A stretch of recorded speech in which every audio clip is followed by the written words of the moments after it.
coming to you live from the MediaPlex in downtown Windsor. This is a presentation of St. Clair College Journalism. It's Friday, and that means it's time for MediaPlex Friday Live. I'm Anna Safta. I'm Sydney Langlois. I'm Crystal O'Brien. And you're here, and you're in for a half hour of news, views, commentary, and maybe a few laughs. But first, the news.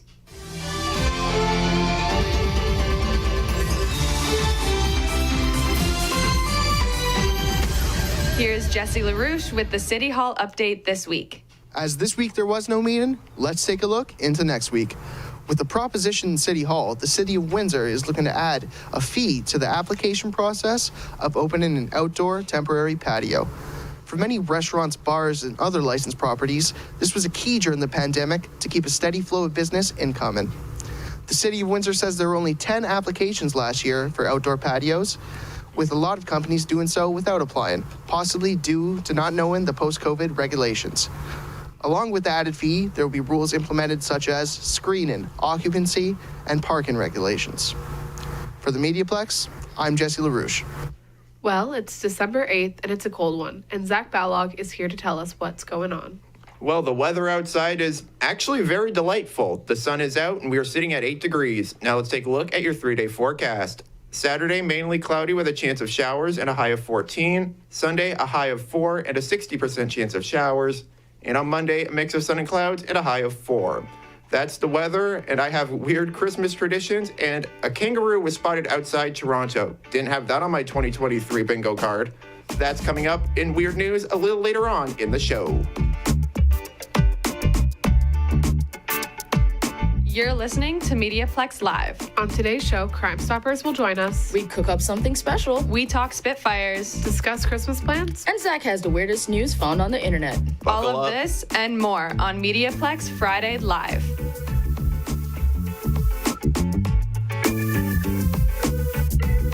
Constable Lauren Briscoe from Crime Stoppers gives us her weekly Crime Stoppers update. The Windsor Police Service Major Crimes Unit continues to investigate a shooting from last spring. On May 3rd at 10:30 p.m., officers responded to a report that a person had been shot in the 1700 block of Tecumseh Road West. The victim was taken to hospital with non-life-threatening injuries. The suspect is described as a black male between 18 and 30 years old. He wore black clothing and a surgical mask at the time. He may have fled the scene in a 2011 to 2014 model white Dodge Charger. A photograph of the suspect can be located on our website, catchcrooks.com. If you have any information and wish to remain anonymous, contact Crime Stoppers at 519-258-8477 or submit a tip online at catchcrooks.com. I am Police Coordinator Lauren Briscoe. It's a week before the official holiday break. Zach, I see that you're in the holiday spirit with that Christmas sweater. Does anybody else have any holiday plans coming up? I have a cookie party. I'm excited. Ooh, cookies. I love cookies. I do actually have a housewarming and an ugly Christmas sweater party to go to. Ooh. Alrighty, well, I'm going to be buried in Lego for the entirety. That is my Christmas plan, just buried in Lego. There's so many, little Lego projects I have to do. Christmas tree? Yeah, yes, hopefully. And also with the new sets coming out in January, I will be swamped with those as well. So, and I'm just going to relax and sleep. Relax and sleep sounds pretty nice. Yeah, solid. After this exam season, I think that we all need a good rest. Yes, absolutely. We're all just gonna just crash in our beds for 2 days just to recover. Oh my gosh, I can't wait. My parents are going to Mexico for a week. I got nothing to do all of next week. I'm so excited. Oh yeah. Shout out to the So, party. and what about me? I will go to all the parties with my kids to see all the Santas around the city. Yes. Oh, that's always fun. There's another parade this weekend, the Essex Santa Claus Yeah. Parade. I And didn't it's even in realize Sandwich there Town, was more. too. They will have one. Oh, nice. Ooh, yes. Parades are so fun. I went to the one on the last week? Saturday, and it was Yeah. really fun. Alrighty. It was huge. Oh yeah, and then they had one in Amherstburg the week before. That one was really nice. They had great lights. Has anybody gone to see the Amherstburg lights recently? Not yet. No, I saw them in the day. Jackson Park? It's on the to-do list tomorrow. I saw Jackson Park last night. I was stuck in traffic. It looks it's so so pretty. It looks so beautiful. pretty. I can't wait to walk through I'm going to it. Kingsville's. Kingsville. I didn't know that been to Kingsville had Kingsville one. lights. I've gone every year. Like they have Festival of Lights, and my grandparents and I always go. So we're doing that again this year. No way, we're gonna have to put that on the bucket list. Thursday, I'm going to the Amherstburg lights. I'm really Is excited. someone thrifting for the ugly sweaters now? Ooh, I do have to get one for that party. I know, me it's a too. I good don't thing own now. one. You know, I think Dale may have a good It's turned out my suggestion. luck. Thrifting is the best. I need to go shopping for one, but I mean, Well, I know what we're doing after this. We can- yeah, we'll go after this. Definitely. You need one for your Meet the Family. Well, thanks, guys, for chatting about your holiday plans. Students in the St. Clair Advertising and Marketing Communications Management program has won a digital marketing competition against over 270 colleges and universities internationally. Ken Pashutushin was there to bring us the details. Congratulations to a panel of St. Clair College's third-year advertising students. They participated and won the digital marketing competition and summit, which was held online and hosted by Purdue University last Saturday. The panelists are team leader Emma Carosella, Dalton Droulard, Sarah Rupert, and Zach Dillon. Here is Zach with a few words. I was pretty excited. I knew, like, as a team, we created something really great. Whole winning this thing proves that we are ready for industry. And those four received the technical support of fellow students Brianna DeMarco, Brian Connell, and Larissa Mendoza, as well as Professor Briscoe, who acted as their coach. It was St. Clair's first year participating. The students were given a case study in October and had to come up with an ad campaign. They competed against 271 other international schools. In mid-November, they found out that they had reached the semifinals along with Wheaton College, Oklahoma State University, and Villanova. With only a couple of weeks to prepare, in addition to the class workload and jobs, the team pulled all-nighters. Here is Professor Stephen McEachern, head of the marketing department. And they really have a great attitude about, the focus on learning about all this stuff and being able to participate in something so big. And I think they got into it so heavily because they realized how big it really is. And when they realized how big it was, I think that's why they had no problem committing to the extra time that it took to win. Professor McEachern also thanked others who worked with them, such as the journalism program at the MediaPlex. He also thanked Sean, Joe, and Christine at the Center for the Arts, who also set up the audiovisual equipment so the rest of the students in the marketing program could watch the competition. For the MediaPlex, I'm Ken Pastushin. As homelessness is on the rise in Windsor, the Downtown Mission is looking for resources as well as volunteers. Jason Herman has that story. More than 100 people, including young families, are often without a place to sleep. The Downtown Mission is doing its best for the community. More resources are required as needs are on the rise. Rokshini Panaya Gulin is the director of the Downtown Mission. She has seen an increase in people using the services available and a decrease in resources. Lack of resources is our biggest obstacle because we're constantly being asked to do more and more for our community. Majority of what we do based on donations. Right now, there are more than 40 young families and more than 70 babies and toddlers that take refuge in the sanctuary. They rely on these services, and on average, more than 2,000 people per month use the Food Bank's donation center. With the cost of living increasing over the years, donations have become more scarce. The Downtown Mission needs help. You can learn more at the Downtown Mission website, www.downtownmission.com, where you can go to donate as well as apply to be a volunteer. For the MediaPlex, I'm Jason Herman. Dale Kabukian asked students if they know the meaning of the 2023 Merriam-Webster Word of the Year. Let's take a look. The Merriam-Webster Dictionary named its Word of the Year, and it's no other than authentic. According to the dictionary, the word authentic means real, actual, not false or imitation. The website says it's became the word of the year following Taylor Swift's statement about seeking people's authentic voice and authentic self, the rise of artificial intelligence, authenticity as what celebrities aspire to be, and other correlating world events. The other runner-ups for the dictionary's 2023 data includes X and Riz. Now, let's ask some people if they know these following words. Do you know what authentic means? I think so, yeah, just to be yourself and project it. Do you know what Riz means? Riz, I think it means if the term for St. Clair, it would probably mean with I don't remember that one. I'm pretty sure a type of slang, going around like a way of attraction or like something along those lines. Why do you think the letter X is one of the runner-up? That's an odd one. I'm not actually sure. For the MediaPlex, I am Dale Kabukin. Exams and project deadlines are next week, and never mind the Christmas shopping. Here's Elliot St. Aubin with more. It's December, and that means it's time for exams. But how are the students of St. Clair College dealing with the stress of it all? Some students space out their time and make sure to hang out with friends to blow off steam. I'm just biding my time, doing some activities, trying to like space out like when I'm studying and when I'm like spending time with my friends, so I have like a good balance of the two elements of my life right now. It's good. Other students wake up early to go on a peaceful walk. Every 7 a.m. and just have a half an hour walk. Then I just came up from my home and just cook a little bit. And just from 9 o'clock, I just got to go for my classes. And some aren't dealing with it as well as others. I'm not dealing with it. I'm putting it all the back of my mind. HSE.com, a website about health and mental health, recommends students keep a routine, limit caffeine, and ask for support when needed in order to reduce stress when exam season comes around. For the MediaPlex, I'm Elliot St. Aubin. Joelle Brizard speaks with Tom Lucier, who is the owner of Fog Lounge. Welcome to 3 Minutes With, where today we'll be spending our time with local bar and music venue owner Tom Lucier. Thank you so much for being with us, Tom. Oh, it's great to be here. So Tom owns the venue Fog Lounge in downtown Windsor. What would you say is the goal or concept of your venue?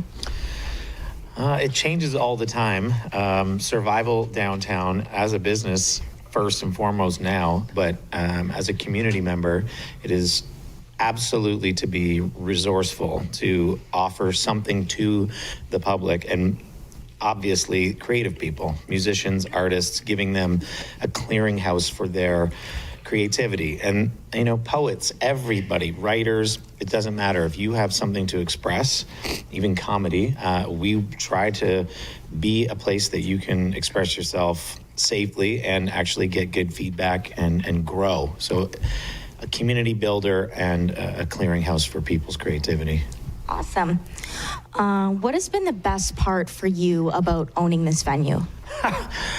Socially, it is really rewarding. The people that I've met are the most interesting people I could ever hope for. If I could find this community, if you could bottle this in every city, in every town, it would be extremely valuable, because it's this mind meld of really smart people in all these different categories of creative thinking, and meeting those people has made me a better person and probably a better community member. It's the people, obviously. I mean, the creativity and the music and the stuff I've been exposed to is good, but it's definitely the human beings that come out. So briefly, could you tell us how you came to own Fog Lounge and create this beloved venue for Windsorites? Yes, I had a magazine when I was 20 years old, and I came out of this program. It was called Windsor Vox Magazine, and I was realizing, oh, wait a minute, if I want to run my own magazine, I'm just selling ads. That's what this is. I'm not getting to be the writer and the photographer I want to be. And very quickly, one of my advertisers, Lift Lounge, which is now Fog, we would hang out there, and they said, hey, we're closing. You should talk to our landlord about taking it over. I don't even know why they asked me and my friend Frank. And Frank and I became business partners, and we opened like the following January, which was January 2nd, 2004. And I was just a kid, 23 years old, and I did not know anything about serving drinks or working in a restaurant. That was it. It was about taking the next step from being someone who was reporting about creativity and the cultural community to like playing a role in it.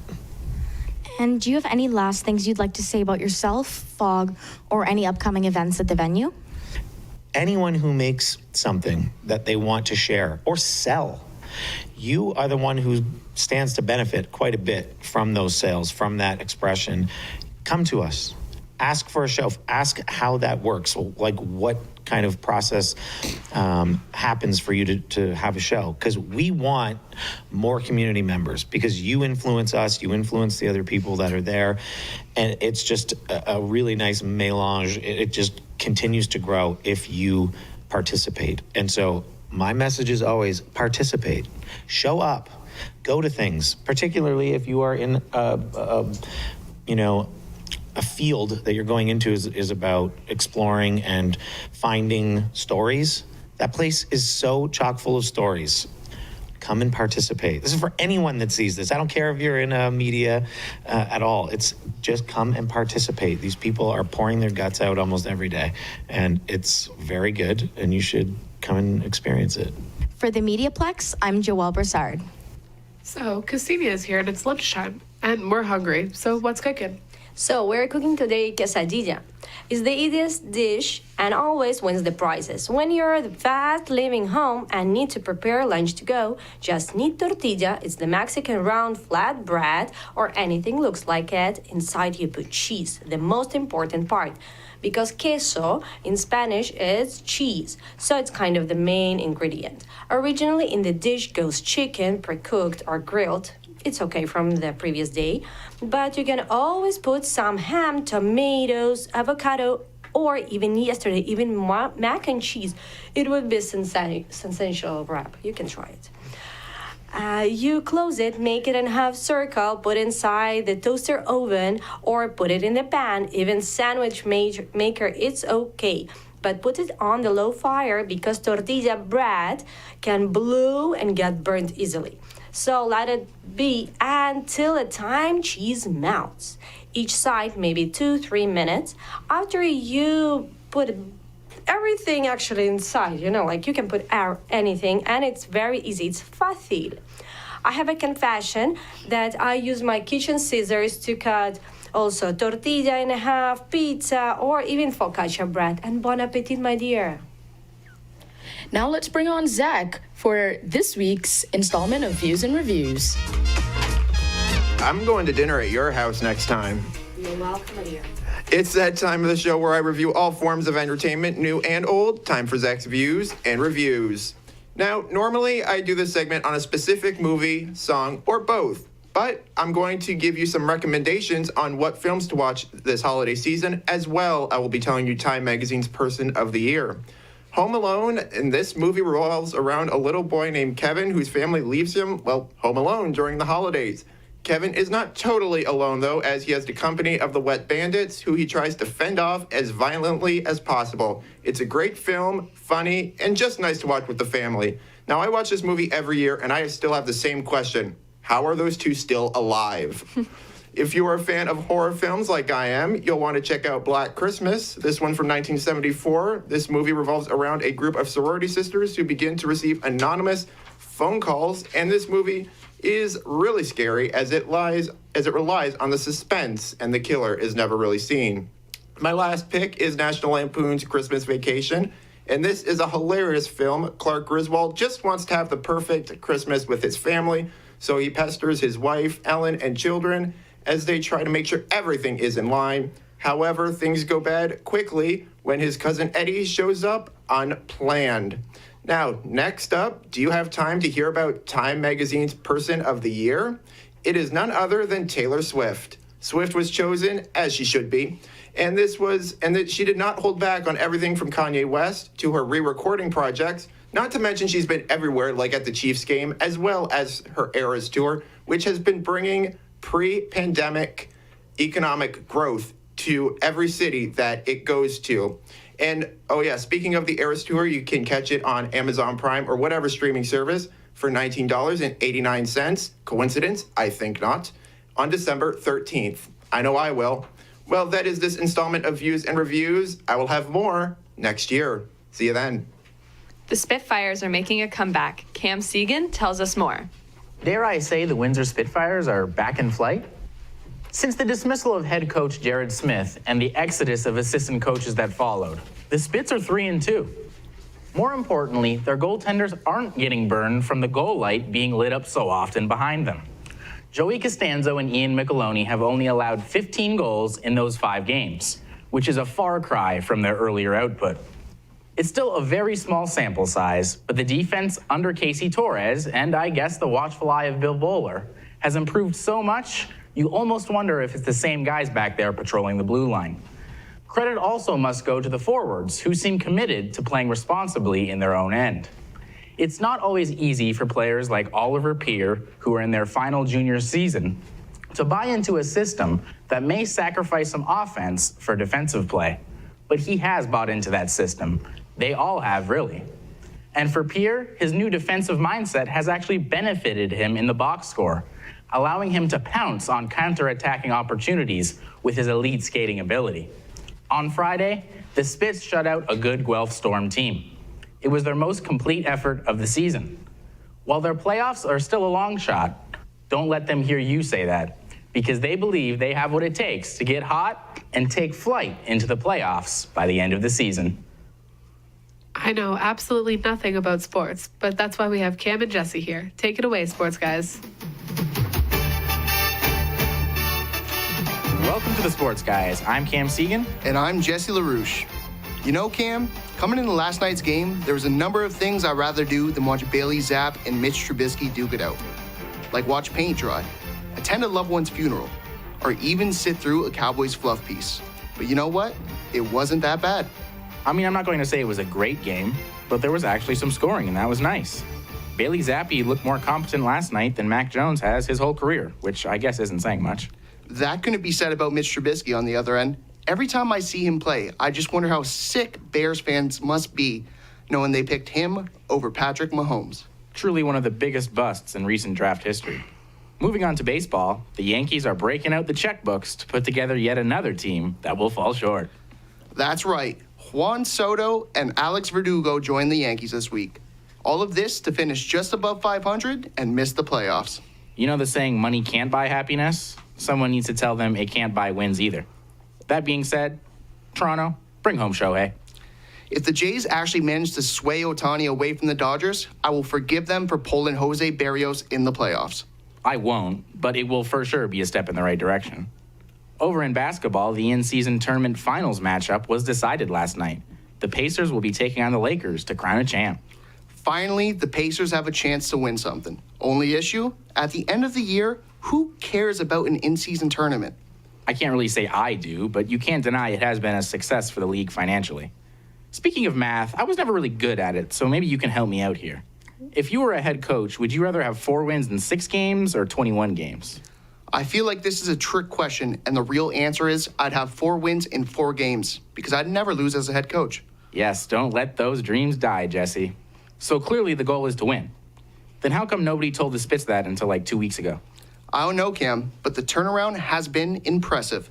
Only allowing 16 goals in 6 games since the coaching changes? The players are clearly buying in. Playoffs are still as likely as the Pistons winning a game this month, but you can't help but admire the effort nonetheless. That's it from the Sports Guys. I'm Cam Segan. And I'm Jesse LaRouche. We'll see you after the break.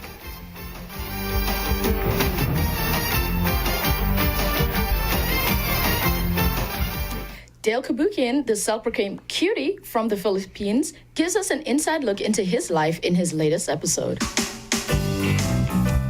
Hi there, it's me, Dale Kabukian, a self-proclaimed cutie from Asia's Pearl of the Orient, aka the Philippines. You heard some of the cultural differences between Philippines and Canada as I live and study here. I had to face adjustments being alone and being in a completely different country. The weather, the language, the time, it's a completely different world. For the last episode of Adele in the Life, we are joined by Nathaniel Veldkamp, the Director of International Education at St. Clair College. Hi, Nathaniel. Thanks for joining me today. Hi, Dale. It's nice to meet you, put a face with an email address. Thanks for reaching out and inviting me onto your podcast. It's been great. Now, what are the struggles these international students face as a newcomers to Canada? That's a big question, Dale. There are a lot of areas of international education that I've found international students have struggles with. I think the two main ones that I've seen is their appreciation of our educational system. A lot of students come from countries that perhaps weigh marks differently or assess progression in their studies differently than Canada. As you know, St. Clair College, a professor may build in, midterms or assignments, lab marks, and each of those components have a percentage value. A lot of students from a variety of different countries believe that, as long as they show up for a midterm and a final, they'll be good. Where, they leave a lot of marks or opportunities to get marks towards their final mark.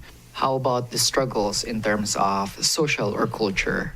Canada and North America is a very individualistic society, and international students come from a lot of cultures or countries where it's very accumulative. Everyone's kind of looking out for each other, where in the West, it's more of, you kind of get by on your own. Not to say that there's not community, but the onus is on the individual to do the work, to kind of stand on their own 2 feet and either succeed or to fail.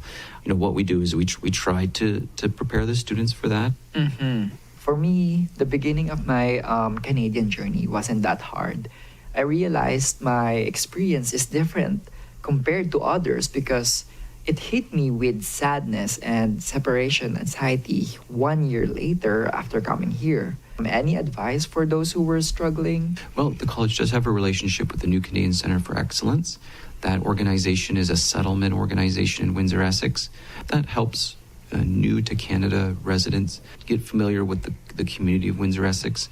The great thing about Windsor, Essex is it's one of the most multicultural communities in Canada, but that's just not enough, that there needs to be these resources in the community that assists and bridges the student or the newcomer to find the services and resources, not only on campus, but outside of campus. So New Canadian Centre for Excellence has a staff member at one of our campuses every day through Monday to Friday, and we can, faculty or the international office can refer students to that service. We also have a really good and a very passionate student services department. If we could add more of those resources, but they are a mighty team who have the students as the number one priority, all of which who make themselves available to meet with international students and domestic students. Again, making them aware of some services, coaching them, providing them some tools and resources to hopefully make themselves successful. There you go. Thank you, Nathaniel. That was Nathaniel Veldkamp, the Director of International Education at St. Clair College. Again, my name is Dale Kabukin for A Dale in the Life. Bye everyone. Paalam. Did you also know Zach has the weirdest news found on the internet? Here's Zach with weird news. Was the night before Christmas, and all through the Plex came a radio host with weird news and strange facts. Actress Melissa McCarthy has revealed the weird traditions her and her family do every year. McCarthy shocked viewers when she revealed that her and her family watch the Lord of the Rings movies, never really pegged those for a holiday film. But it doesn't end there. McCarthy also revealed that she does a meatball party, saying, quote, "as you do. We do a big meatball thing, and we have everybody over and make sandwiches." I'm just going to stick with the Lego. Time for the weirdest news stories out of the Great White North. Stories that'll make you say, "Oh, Canada." Well, this one will have you hopping. A kangaroo was spotted in Ontario this past week. Officers responded to a report of a kangaroo on the run in Oshawa, just east of Toronto, as videos surfaced online that appeared to show the marsupial hopping along the public roads. Police were able to safely bring in the animal, but not before it punched an officer in the face. It's being charged with assault, and he will continue to live in the Oshawa Zoo. Well, that's the weirdness, and now time for your dad joke of the week. What do you call an unidentified gingerbread man? John Doe. I'm Zachary Ballog. You cannot make this stuff up. I wish I could tell you. Thank you, Zach, and thank you for tuning in. You have been listening to MediaPlex Live. On today's show, we have had contributions from Zach Ballog, Elliot St. Aubin, Aiden Forsyth, Ken Pastushin, Jason Herman, Kensia Semenova, Dale Kabukian, Joel Broussard, and the sports guys, Cam and Jesse. I'm Anna Safta. I'm Sydney Leglois. I'm Crystal Bryan. We won't be back next week. Wishing you a Merry Christmas and Happy Holidays. Hope, hope, hope.